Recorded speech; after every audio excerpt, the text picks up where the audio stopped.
महाराष्ट्रातून मोदींनी फुंकलं लोकसभेच्या प्रचाराचं रणशिंग। नाशिकमध्ये भव्य रोड शो करत शक्ती प्रदर्शन, तर नवी मुंबईतही भव्य कार्यक्रम। अटल सागरी सेतूचं पंतप्रधान नरेंद्र मोदींच्या हस्ते लोकार्पण। मुंबई ते नवी मुंबई अंतर केवळ 20 मिनिटात पार करता येणार। उद्यापासून वाहतूक होणार सुरू।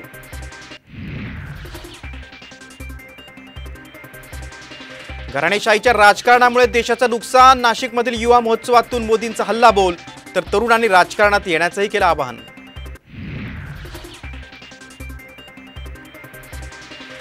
नाशिकमधील काळाराम मंदिराची मोदींकडून सफाई, तर भजन आणि कीर्तनात दंग झाले मोदी।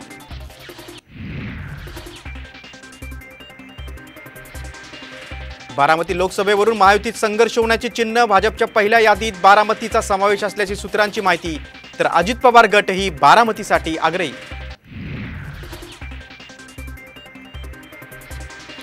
नार्वेकरांचा 2013चा Shiv Sena बैठकीतला photo viral. उद्या उद्धव ठाकरे मोठे खुलासे करण्याची शक्यता। पक्षांतर्गत निवडणुका आणि कागदपत्रे माध्यमांसमोर दाखवणार।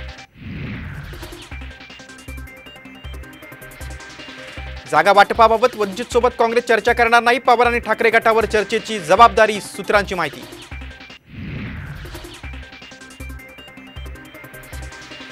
भंडारा गोंदियात राष्ट्रवादी नेहमीच मजबूत स्थितीत असल्यानं आमचा दावा कायम राहणार। खासदार प्रफुल्ल पटेलांचं वक्तव्य, स्वतः लढण्याची व्यक्त केली इच्छा।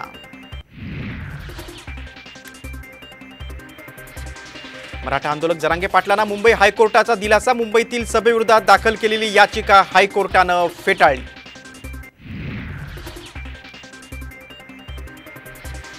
आणि ड्रग्ज माफिया प्रकरणी, ललित पाटील प्रकरणी ससूनचे तत्कालीन डीन संजीव ठाकूरांना अटकेची शक्यता। कायदेशीर कारवाई करण्यासाठी पुणे पोलिसांचा सक्षम प्राधिकरणाकडे अर्ज।